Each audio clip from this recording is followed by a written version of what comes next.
बिस्मिल्लाहिर्रहमानिर्रहीम। हज़रत अली रज़ी अल्लाह तआला अन्हु की पैदाइश का वाक़िया।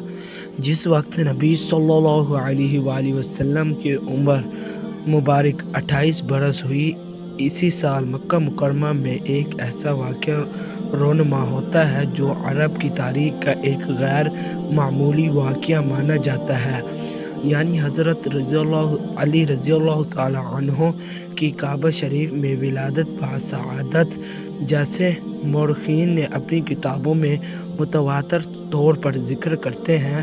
जब नबी सल्लल्लाहु अलैहि वसल्लम की वालिद और दादा हज़रत अब्दुल मुत्तलिब इस दुनिया फ़ानी से गुज़र गए, तो आपकी परवरिश की ज़िम्मेदारी जनाब अबू तालिब ने ले ली, जो आपके चचा थे। लिहाजा हज़रत अबू तालिब की ज़ौजा हज़रत फ़ातिमा बिन्त असद ने नबी सल्लल्लाहु अलैहि वसल्लम को 17 सालों तक अपनी सगी औलाद की तरह पाला और कफ़ालत की, जिन्हें हज़रत सल्लल्लाहु अलैहि वसल्लम अपनी वालदा का दर्जा दिया करते थे। जब हज़रत फ़ातिमा बिन्त असद हामिला हुई तो आप सल्लल्लाहु अलैहि वसल्लम हज़रत फ़ातिमा बिन्त असद के घर तशरीफ़ लाते, लिहाजा आप एहतराम में खड़े हो जाया करते थे। एक दिन आप सल्लल्लाहु अलैहि वसल्लम ने फरमाया, ऐ वालिदा, आप हामिला हैं और इस हाल में मुझे गवारा नहीं कि आप मेरे एहतराम में खड़े हों।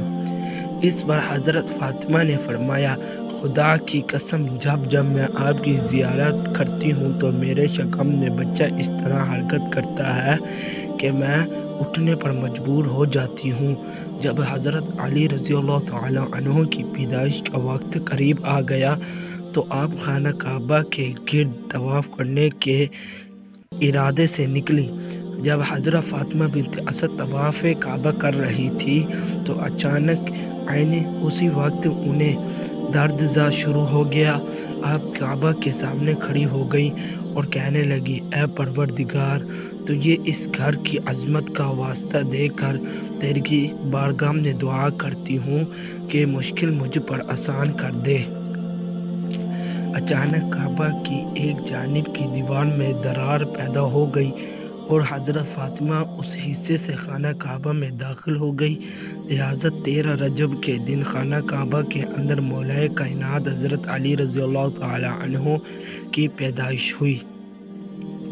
पैदाइश के 3 रोज़ तक आप काबा से बाहर ना आए। फिर जब आप बाहर तशरीफ़ लाए तो आप पर एक नूर बच्चे को अपने गोद में लिए हुए थे। हरम शरीफ खुशी और मसरत से झूम रहा था। फिर रसूलुल्लाह सल्लल्लाहु अलैहि वसल्लम तशरीफ़ लाए और उस मुबारक बच्चे को अपनी आगोश में लिया। रवायतों के मुताबिक पैदाइश के बाद 3 दिनों तक हज़रत अली रज़ी अल्लाह तआला अन्हु ने अपनी आंखें नहीं खोली, लेकिन जैसे ही रसूलुल्लाह सल्लल्लाहु अलैहि वसल्लम ने उन्हें गोद में लिया, आपने अपने पशम मुबारक खोल दिए और इस तरह इस दुनिया में तशरीफ़ लाने के बाद हज़रत अली रज़ी अल्लाह तआला अन्हु सबसे पहले हज़रत मोहम्मद सल्लल्लाहु अलैहि वसल्लम का दीदार किया। आपने उस बच्चे का बोसा लिया और ऐलान किया कि इसका नाम अली होगा। ये था हज़रत अली का पैदाइश का वाक़िया।